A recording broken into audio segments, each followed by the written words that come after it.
Welcome to the world of sensual by nature. Nothing is off limits here. We'll talk about sensuality, love, intimacy, sex, spiritual concepts, tantric living, and so much more. Now, let's begin exploring your sensual nature.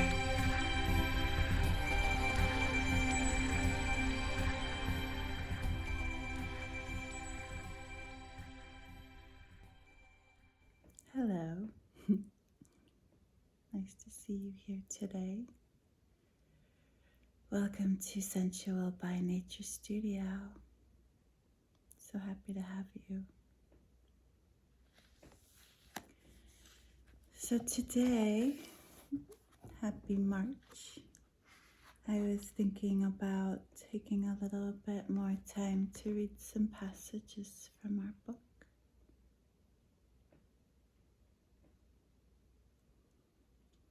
I want to read about acceptance and sexuality here.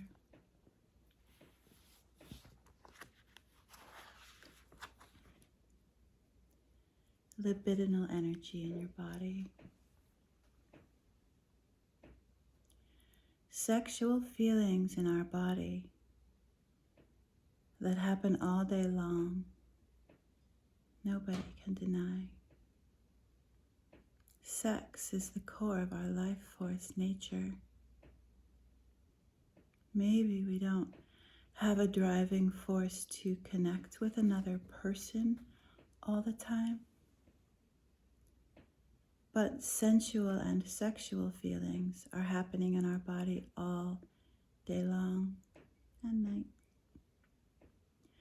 Our creative force in our bodies moves through our sexuality.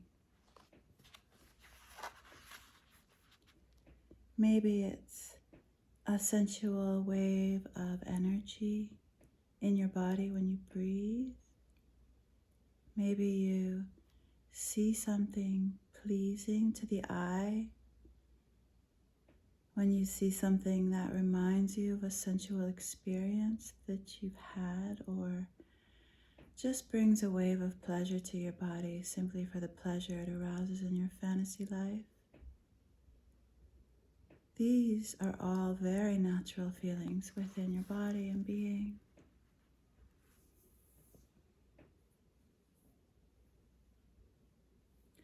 Our natural spirit of intention is to procreate. It's the foundational instinct that we have as beings to live. And especially as humans, we can mentally understand these feelings in our body. And it's our choice to act how we want to act upon them.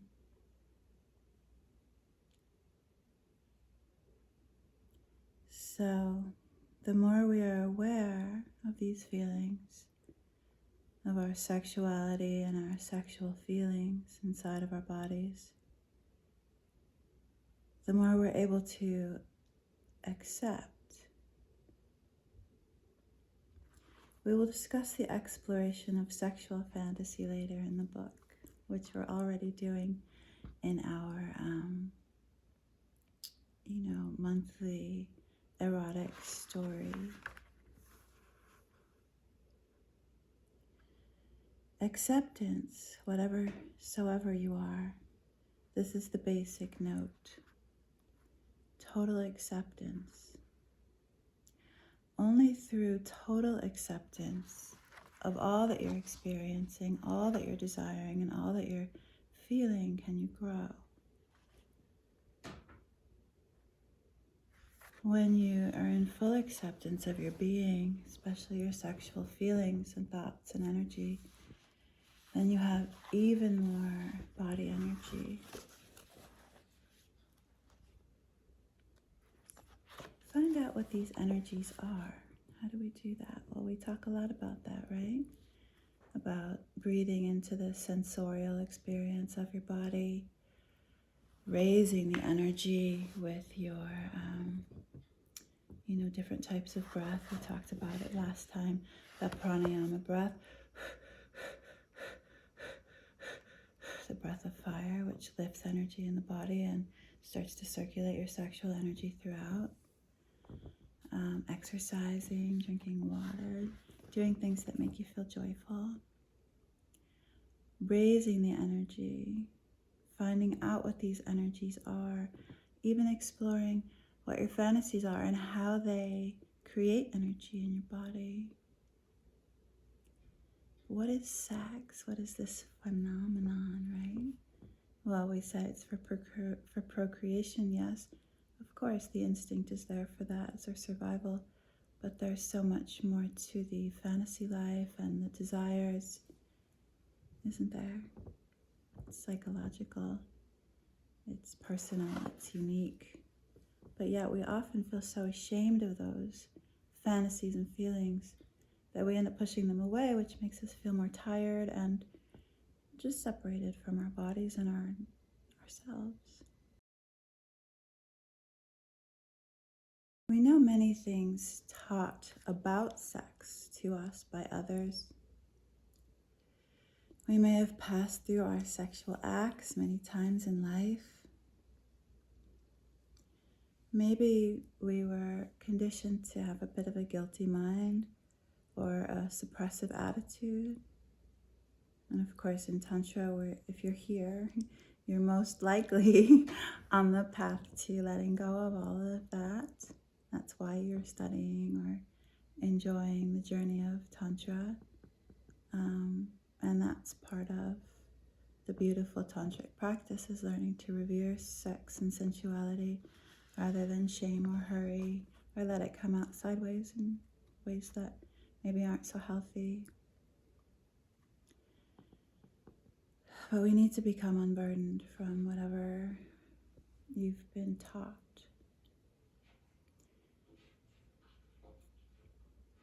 The more you try to leave sex, the more attractive it will become.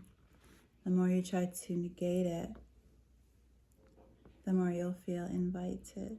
That's the nature of all defense, right? Is when you try to push something away, you'll often become very obsessed with it.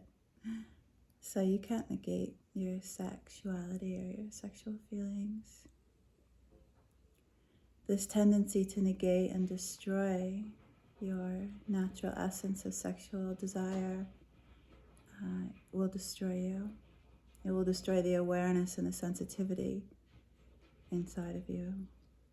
So sex goes on then if you do that with no sensitivity in it, and then you can't really understand how it can help you and behoove your whole entire being. You can understand sex only if you move into it as a poet moves amidst flowers. Only then. So if you felt guilty about flowers, you can pass through the garden, but you'll pass through with closed eyes, closed sensory input, closed receptors, and you'll be in a hurry, in a deep haste. Somehow you have to go out in the garden and become aware and receptive. And we learn these concepts experimentally in Tantra. So yes, we're talking a lot about acceptance. The concept is a concept. The way your body and your mind respond to energetic experience and stimuli is another. This way, when the circumstance arises in life, we have experience with responding somatically, and thus can begin to find new resting places in our bodies and our minds through practice, right? And that's what we're doing in studio so often, is really learning to experience our sensory bodies and move through different feelings, experiences, desires, trying new things, just learning to be touched and breathing at the same time. Most often people because of this feeling that, sexuality or sensuality needs to be rushed because it's shameful and we just have to get to orgasm and then move on because it's just a release, is we don't really learn to access the energy and really breathe into it. So in Tantra, we have to kind of refocus, relearn, and move back into that receptive state of breath and really lavishing in the sexual experience rather than pushing it away or bustling through, right? Yeah. So we talked about, being in the garden and really experiencing a feeling of pleasure from each flower. And what is that? I mean, everybody loves flowers, right? I've never met anybody that doesn't like flowers. I don't know. But if you don't like flowers, you can choose something else that you want to be kind of likening your sexual proclivity toward. Maybe it's candy or lingerie, but the comparison that I'm making is more about when you're moving across a person's body or the landscape of your sexual mind or your own sexual being, do you explore every crevice, every smell, every image of the mind, every taste of the mouth as a really beautiful and unique and divine essence of life force that's manifest there? Do you, as you would maybe move through a rose garden, when you touch every petal, look at the little dewdrops on the petals, smell the scent of the rose, maybe even lick the inside of the rose, Do you do that when you're moving across a body or with a body or touching your own body or traversing the landscapes of your sexual mind? That's what we're talking about here, is that reverence for the absolute divine beauty of your own sexual feelings, desires, thoughts, memories, feelings, experiences. And are you in that place when you are exploring the actual sexual act, and when you're allowing yourself to accept the sexual energy and fantasies in your body and mind? Are you in a curious place, and even more so a place of just complete presence and wanting to touch and feel, drink in everything? Yeah. Are you starting to feel that a little bit now? So acceptance of your sexual energy is really the foundation for everything in life. Sounds big, huh? But it's true. When you feel like you're pushing away your sexual desires and not letting yourself just acknowledge and feel, or when you are having certain kind of fantasies and you're saying, oh no, I shouldn't have that, that's taboo. I mean, that happens all the time, right? That's one of the most accessible moments of shaming, self-shaming, is when, because fantasies, they pop up in your mind when you're not expecting it, right? And then all of a sudden you're like, what am I thinking? But it's just thoughts, and we don't really know why or how the mind comes up with these images. It's kind of beautiful when you really think about it, because your mind is like, there's so much going on in the back of your brain and your amygdala, that whole area right at the top of your spinal cord. And you are always kind of dreaming back there. It's this space in your brain where memory and fantasy kind of floats around, right? And some projection. And in the front of your mind, you have your cerebral cortex, and you're always kind of tasking, or, more goal-oriented, where you're planning and kind of going about things in a more orderly manner. But this back of your mind, the primitive mind, is always, always flowing and working.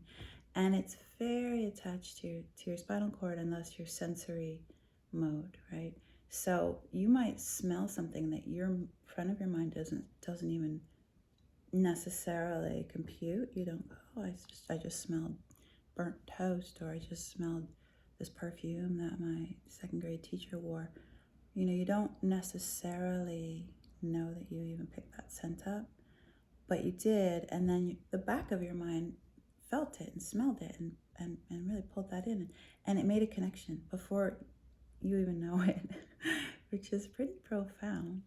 And then all of a sudden you'll be like, why am I thinking about this thing? Why am I thinking about my second grade teacher? Why am I thinking about this memory that I have? Why did this fantasy just get invoked where I'm in a gorgeous hotel room with 3 other people and we're exploring, and all of that is absolutely, to me, sacred. I mean, because your mind is then giving you so much information about aspects of your being that you want to express. It's energies within you that want to be expressed. Now, it's not necessarily things that you want to act on even. It's just something to acknowledge in your deeper self. So when these moments happen, that these fantasies, memories kind of erupt, daydreams, it's so lovely, actually, even more than important, to just kind of go, wow, interesting, and let yourself kind of go with it for just a little bit. I mean, sometimes you can and sometimes you can't, but even if you're in a conversation with somebody, it won't totally pull you out of the conversation if you accept it. It'll just kind of flow into you, your being. If you breathe and you're like, oh, I'm having this kind of like fantasy image thing, and then I'm also engaging and listening. It's really interesting when you can start to really develop your mind like that. Everything becomes much more free and open. And there's a less anxiety where you're pushing and pushing and pushing and saying, oh, I shouldn't think that or feel that. And then you're trying to just focus on the person you're talking to. There's a lot going on at one time in your mind. And the sexual energy in your body is informing these experiences of the mind. So when you are feeling more stimulation coming in from the outside world, your body is the first to respond, and then your mind creates these images or thoughts or feelings or desires. So the body is always taking in so much information, which again brings me back to why we're always focusing on breathing, because you want to be able to contain all that stimulation as much as you can. So the idea today is about tuning into and accepting your sexual fantasies, feelings, stimulation in your body throughout the day. And one of the most fundamental ways to accept is to breathe into, to make more space for, and to mentally acknowledge when the thoughts are in the mind, once they make it up there. And then send more breath to the body so that you can calm into feeling the feelings of the body that are coming through. And then you create an opportunity for your body and mind to express without even really needing to go into action. It's more of an intrapsychic experience. And that creates a freedom of more visceral energy throughout the body, and thus libidinal energy, creative energy. So this beginning practice of really getting in touch with what's happening inside your body and your mind, your imagination and your fantasies, and making space for them to move through you is really a beautiful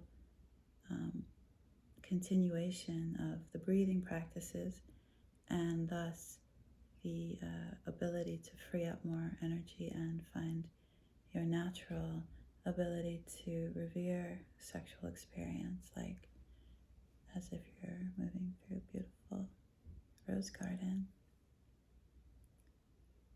So I'll leave you with those thoughts today, and I will be leading a practice and this month as well, and that will kind of correlate with this so that you can have some sensory practice. Okay? So beautiful to see you here today. Thank you for joining, and I hope you have a beautiful day. Thank you for joining Sensual by Nature. I hope you're feeling peaceful and sensual. Join me for our next episode, and may the coming hours and days bring you inspiration